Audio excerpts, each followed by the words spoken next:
Hello, students! Na aula de hoje, vou falar um pouquinho para vocês sobre a third conditional, ou terceira condicional, tá? Condicional do tipo 3. Antes, eu gostaria de retomar com vocês o que é, né? Para que serve, qual a função de uma sentença condicional. Lembrando que em inglês nós temos três maneiras de expressar condição, né, na sentença condicional. Então, nós vamos rever um pouquinho dessas sentenças condicionais, ok? Assim como em português, o condicional em inglês nos permite falar de algo que acontecerá caso uma determinada condição permita, ou ainda de algo que não aconteceu, tá? Geralmente está relacionado à intenção, sonho, ambição ou algum plano que a gente faça, ou que nós fizemos e que não deu certo. Em inglês, há três maneiras de expressar a condicional, tá? Ou o condicional, aqui tanto faz, porque a gente está referindo à sentença condicional, tá bom? É claro que a escolha dessa sentença, a escolha dessa condição, está relacionada à probabilidade da ação ou da situação de que a gente está falando, de que a gente está se referindo, ok? Então, aqui nós temos uma situação.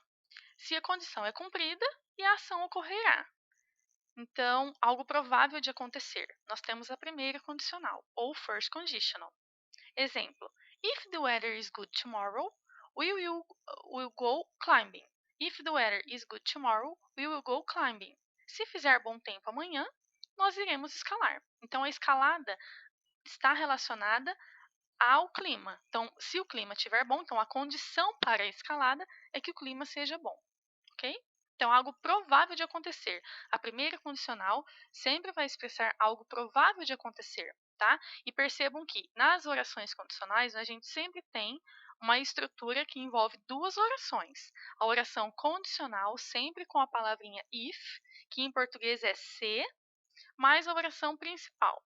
Então, na primeira condicional, a estrutura é presente e futuro, tá? O presente associado à condição e o futuro, né, na oração principal, ok? Que sempre está associado a um possível resultado ou a consequência dessa ação, dessa condição, tá? Outra situação: se a condição não é cumprida e a ação dependesse dela. Então, algo que não aconteceu, porque a condição não permitiu. Aí nós temos a segunda condicional ou second conditional. Exemplo: If the weather were good, I would go swimming. Se o tempo estivesse bom, eu iria nadar. Então, a condição para que eu nadasse era que o clima estivesse bom, mas não aconteceu nesse caso. Então, segunda condicional, tá? Algo que não aconteceu. Aqui só uma atenção especial ao verbo were, que está no passado, tá? Então, na segunda condicional, a gente tem as duas orações, tanto condicional como principal, no passado, tá? Então, aqui a gente tem o were, que é utilizado para os pronomes you, we, they. Nesse caso, the weather, que é o clima, poderia ser substituído pelo pronome it. Então, a gente sabe que o verbo to be no passado para it é was e não were. Mas aqui uma particularidade do verbo to be que permite que esse uso seja possível na segunda condicional, somente nesse caso, ok? Ou num caso bem informal, bem coloquial, tá? Mas aqui é possível. Então, a gente sabe que a regra geral nos indica que was é utilizado para he, she, it ou I, né, para os pronomes. E o were para as outras pessoas. Aqui o whether seria o was, mas como é segunda condicional, é permitido, tá? Então, segunda condicional, algo que não aconteceu porque a ação não permitiu. Então, estamos falando de passado. Então, lembrando, primeira condicional trata-se de algo provável de acontecer no futuro. Então, nós temos presente e futuro. Segunda condicional, nós temos algo que não aconteceu, porque a condição não permitiu. Tá? Então, nós temos as duas orações no passado, ok? Agora a gente vai entrar no que é o assunto da aula de hoje, né? Que a gente vai conversar um pouquinho. Então, ó, terceira condicional. Qual é a situação? Se a condição não é cumprida e a ação não é mais realizável. Então, aqui a gente tem algo que não aconteceu e que realmente não é possível de acontecer, tá? Então, a gente sempre vai estar referindo na terceira condicional a algo no passado que não aconteceu. tá? E que realmente a ação não permitiu, né? Também. Mas aqui é como se fosse, diferente da segunda condicional, a gente tem o uso do past perfect, tá? E aqui, ó, do would have moved, que também é o passado perfeito aqui, né, com o uso do would have. No caso, o modal mais o have, que também podem ser outros modais, a gente vai ver isso melhor, tá? Então, no exemplo aqui, if the weather had been good, they would have moved today. Se houvesse feito tempo bom, eles teriam feito a mudança hoje. Então, quer dizer, eles não fizeram a mudança porque o tempo não estava bom. As third conditional são sentenças condicionais usadas para falar do passado, assim como a second conditional, tá? Só que a diferença é que ela faz referência a algo que não ocorreu no passado e que pode expressar algum tipo de arrependimento. Então, o uso do past perfect aqui pode dar esse sentimento, né, de arrependimento, tá? Então, de algo que deveria ter acontecido, mas não aconteceu, tá bom? Então, essa é a ideia expressa na third conditional. Então, nos referimos a uma ação que não pode mais ser realizada no passado. Claro que não pode mais ser porque já passou, né? Mas que realmente seria improvável no possível futuro, tá? Então, vamos expressar a condição que deveria ter sido cumprida no tempo, que em português corresponderia ao pretérito mais que perfeito, e a ação que não foi realizada no condicional passado. Sempre os verbos relacionados ao passado aqui, tá? Pretérito passado, tá? Relembrando aí. A third conditional é formada pela if clause, que é a sentença condicional ou oração condicional, e a main clause, que é a oração principal. A if clause é composta por verbos no past perfect. Já a main clause envolve verbos diversos, né? Sendo que os mais utilizados são would have, could have e might have. Então sempre temos um verbo modal com have, ó, tá vendo? Would have, could have, might have. Então a estrutura fica assim: if mais verbos no past perfect, mais would have, could have ou might have, mais os verbos no particípio passado, ok? Então eu trouxe aqui um exemplo para vocês entenderem melhor. Ó, if he had told me, então percebam, nós temos if, a sentença condicional, ó, que expressa a condição. Então, if, se ele tivesse me falado, it wouldn't have happened. Isso não teria acontecido. Então, ó, a oração principal que vai expressar um possível resultado, né? Então, nós temos aí, ó, os verbos wouldn't have, né? No past, no perfect conditional, tá bom? Ou no perfect conditional, continuous conditional, pode ser também, tá? Então, ó, would have happened está no perfect conditional.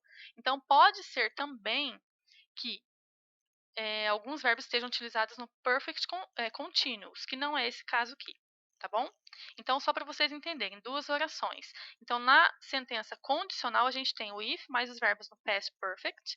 Na oração principal, que vai indicar um possível resultado, a gente tem aí os verbos com would have ou algum modal com have, mais o verbo, ó, no particípio passado, ok? Todas as orações condicionais em inglês, independente de ser primeira condicional, segunda ou terceira, são acompanhadas pelo termo if, se, tá? Como eu já disse no início. Então, exemplo: if we had saved some money, if we had saved some money, we would have bought a new phone. Então, ó, sempre vai ter o if. É claro que aqui eu tenho um exemplo da terceira condicional, tá? Que é a aula de hoje. Então, se nós tivéssemos economizado dinheiro, nós teríamos comprado um telefone novo. Então, percebam que a terceira condicional indica algo que realmente poderia ter acontecido e que a não concretização disso pode causar um arrependimento. Então, ó, o telefone novo poderia ter sido comprado se o dinheiro fosse economizado. Nesse exemplo aí, tá? Então, todas as orações condicionais, para serem condicionais, para expressarem uma condição, tem que ter o termo if, tá? Porque é essa palavrinha aqui que vai indicar a condição, ok? Então, mais alguns exemplos para fixar bem a third conditional, né? Essa é a estrutura e o sentido que ela expressa para nós, ok? Então, ó, if we had come on Monday, I would have seen him. Então, se ele tivesse vindo na segunda, o teria visto. If he had come on Monday, I would have seen him. O próximo. If he had worked more, she could have saved more money. Então, se ela tivesse trabalhado mais, aqui também trabalhando, a tradução aqui não vai mudar o sentido, tá? Tanto faz ser trabalhando ou trabalhado. Se tivesse trabalhado mais, estivesse trabalhando mais, poderia ter economizado mais dinheiro. If we had studied harder, we might have passed the test. Então, se nós tivéssemos estudado mais duro, né, com mais empenho, estudado mais, poderíamos ter passado na prova, ok? Negativas e interrogativas. Como é que formamos, né, as sentenças negativas e interrogativas usando a third conditional, que é a terceira condicional. Observem que, para formar as negativas, a gente tem aí a palavrinha not que indica negação. Então, a gente sempre vai atrelar essa palavrinha com o verbo modal. Então, a gente sabe que na oração principal da terceira condicional, a gente tem um verbo modal, mais o have, mais o verbo principal no particípio passado, tá?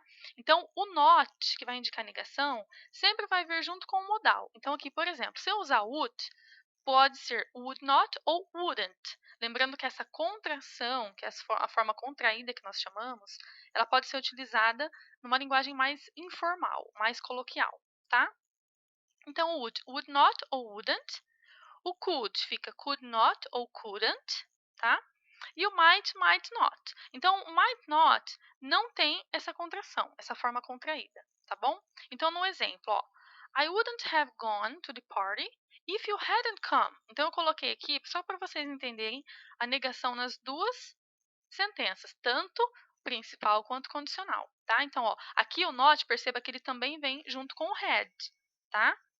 Então, ó, eu não teria ido à festa se você não tivesse vindo, tá? Então, note sempre junto com o modal ou junto com o had, aqui, se for na sentença condicional, ok?